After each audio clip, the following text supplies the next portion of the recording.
Today, we're setting the stage for mastering cost and variance measures, and we're zeroing in on the ultimate blueprint for organizational success, standard cost systems. Okay, to kick things off, I want you to picture your absolute favorite brand of chocolate chip cookies. You know the ones. Have you ever noticed that whether you grab a bag in New York or California, today or maybe a year from now, literally every single cookie tastes exactly the same?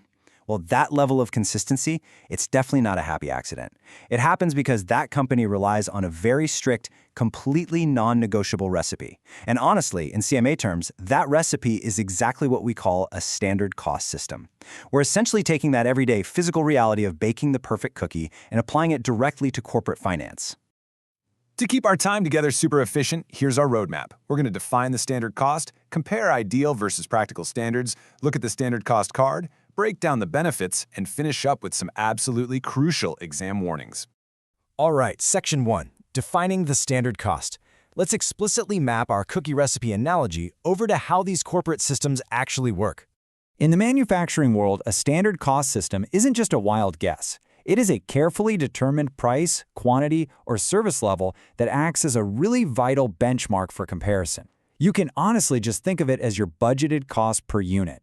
Just like a baker needs to know exactly how much flour goes into a batch of dough to, predict their grocery bill, a manufacturer needs this standard cost. It forms the absolute backbone of their performance management and budgeting. It essentially tells them what something should cost way before they even start making it.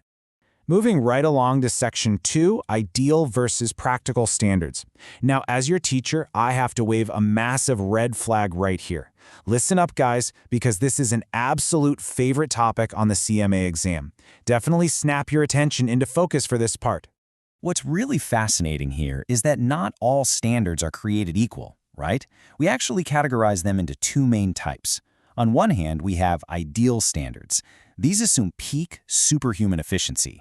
We're talking zero waste, absolutely no machine breakdowns, just mathematical perfection. But on the other hand, we have practical or attainable standards, and this is really the realistic sweet spot. Practical standards actually allow for normal spoilage, expected machine downtime, and, regular worker breaks. Ideal standards might sound amazing in a boardroom presentation, but because they're basically impossible to hit in real life, they just lead to constant unfavorable variances. Practical standards are tough, for sure, but they're actually reachable. So here is a crucial insider tip straight from the CMA guidelines. If an exam question asks you which standard is best for employee motivation, the answer is almost always practical or attainable. Why is that? Well, because people work so much harder when a goal is actually within reach. If your team knows the standard is literal mathematical perfection, they're going to give up before they even start. Plus, practical standards give you realistic, usable data for financial planning, which absolutely keeps your budget from looking like a total disaster every single month. Okay, let's jump to Section 3, the standard cost card. Now that we know what type of standard we're using, we have to know how to actually build one. Think of this as the individual blueprint required for every single product out on the factory floor.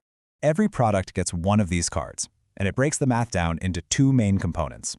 First up is the standard price. This is simply what we should pay per unit of input. So for example, we expect to pay $2 per pound of raw plastic. Second is the standard quantity. This is how much input we should use per unit of output. So, sticking with that example, we expect to use 0.5 pounds of plastic to make one single toy. Let's look at how this builds into a total unit cost. The steps are incredibly straightforward once you get the hang of those components. Step 1. You identify your direct materials, your direct labor, and your manufacturing overhead. Step 2. You multiply the standard price by the standard quantity for each of those three categories. And finally, Step 3, you just add them all together. Boom. You now have the total standard cost for a single unit of your product. Pretty simple, right? And this brilliantly highlights one of the most powerful accounting superpowers you actually gain from using this system. Because you have that total standard cost calculated in advance, you can instantly value your inventory and your cost of goods sold. You don't have to sit around twiddling your thumbs waiting for the actual utility bills to show up in the mail or for supplier invoices to finally process at month end. You can close your books and run your initial reports right away. It is a massive, practical, time-saving advantage. Which perfectly segues into Section 4, the benefits of standard costing. Let's kind of zoom out and look at the big picture. Why do companies actually bother going through all the trouble of setting up these complex systems? Setting these standards is definitely hard work, but the corporate benefits are just undeniable. Let's rapid fire through the top 4.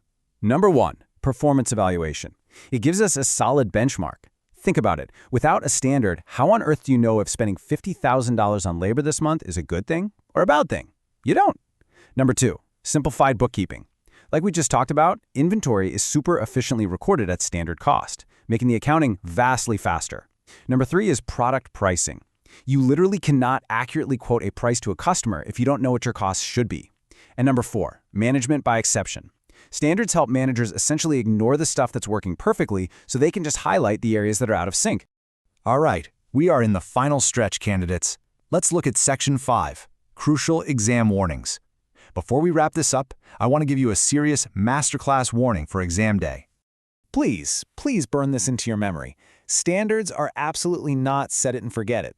Standard costing models will basically degrade and completely fail if they aren't actively maintained. Any good CMA knows that standards have to be reviewed and updated periodically so they actually stay relevant to the real world. To prove why, just imagine this scenario for a second. Let's say there's a global shortage, right? And the price of the raw materials you use jumps by 20% overnight. If you don't update your standard cost card to reflect that 20% jump, cue the absolute panic in the accounting department. Your old standards are now totally useless, your budgeting is going to be wildly inaccurate, your pricing is going to literally lose you money, and your variance reports, they'll be screaming red for no internal operational reason whatsoever. Honestly, outdated standards are way worse than having no standards at all.